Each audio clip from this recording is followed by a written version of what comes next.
The tall man from Rwanda, Kigali, has spent years crafting an image of control, precision, and strategic dominance. But now, behind the carefully curated silence of Rwanda's leadership, an unsettling truth is emerging. Rwandan troops are dying in the DRC, and President Paul Kagame does not want you to know it.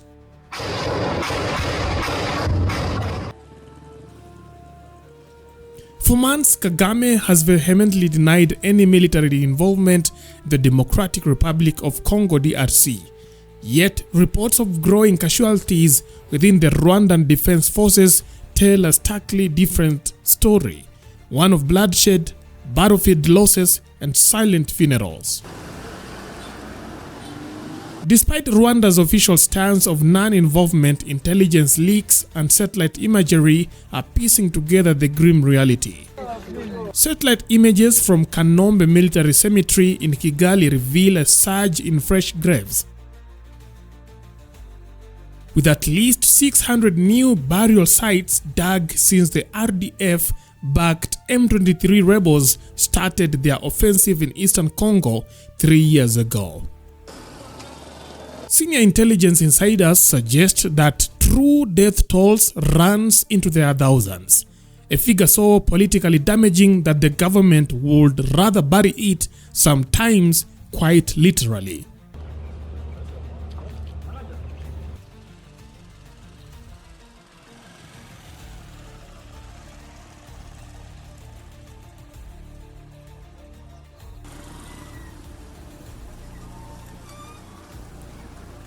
Mass graves in the DRC reportedly hold the remains of Rwandan soldiers who perished in an enemy territory but could not be repatriated.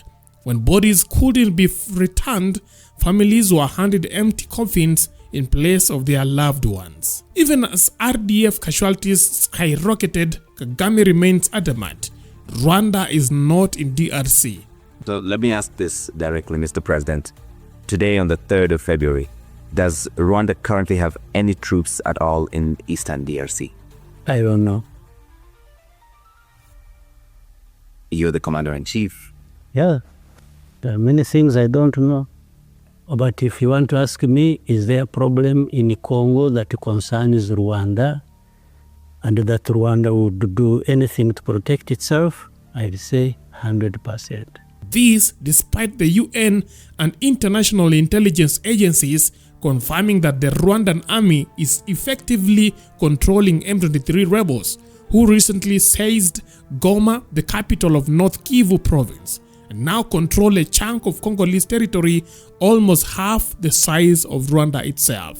Thousands of people have been killed, including women and children, and hundreds of thousands have been forced from their homes in the eastern DRC. Watu wanakufa, watu wanahangaika. Tunaomba watu waketi kwa meza moja, wafanye mazungumzo, vita iishe. Kura ndio haiko, kura haiko. Unahitaji nini? Tunahitaji amani. Amani ya kwanza. Kwanza kura, amani ya je, tunahitaji hapa Goma. Tunapenda barudishe kwanza kura, tuna moto. Hii giza hatuitaki. Na mai aprepara tuishe na connection. Pengine hatuhangaike kwanza. Watoto wa Goma tunahitaji ya kwanza iwe usalama. Wakati tutapata usalama, tunahitaji pia na umeme kura. Apre umeme tutahitaji nini? Connection, tupate connection. Tunateseka sana. Ya kwanza ikuwe usalama. Apre ça tulale bien. Apre kura tupate nini? Connection, yaani umeme. Wakati tunahitaji wakati risasi inapiga. Mimi nilivichama ndani ya kitanda kabisa. The rising death tolls has forced Rwanda to expand its military hospital in Kigali, with reports suggesting that the mortuary is now overwhelmed by the sheer number of bodies being returned. And yet, the government remains tight-lipped, refusing to acknowledge the losses. But why? People who are benefiting from minerals of Congo more than anybody else are South Africa, and these are the Europeans who are making noise about it. The comparison has been made that you are the Vladimir Putin of Africa, that he attacked eastern Ukraine, claiming to protect the ethnic minority while having an eye on the minerals there? I may be called anything. What can I do about it? But I'm what I am. I have to be who we are. For Kagame, owning up to the real number of RDF casualties is not just inconvenient, it is politically explosive. Acknowledging the deaths of Rwandan soldiers would mean, number one, confirming what the world already suspects, that Rwanda is neck deep in the DRC war despite years of diplomatic spin. Number two, revealing a costly and politically sensitive military operation, one that Rwandan citizens never signed up for. And number three, opening the door for diplomatic consequences, from regional sanctions to international condemnation. Goma bakuwe calme. Kila mtu atoke kwake afanye biashara yake. Afanye biashara vizuri sana, kila activite irudie. Na dakika kidogo wakubwa ya chama batawaelezea maneno ya mai, kuhusu maji na kuhusu umeme.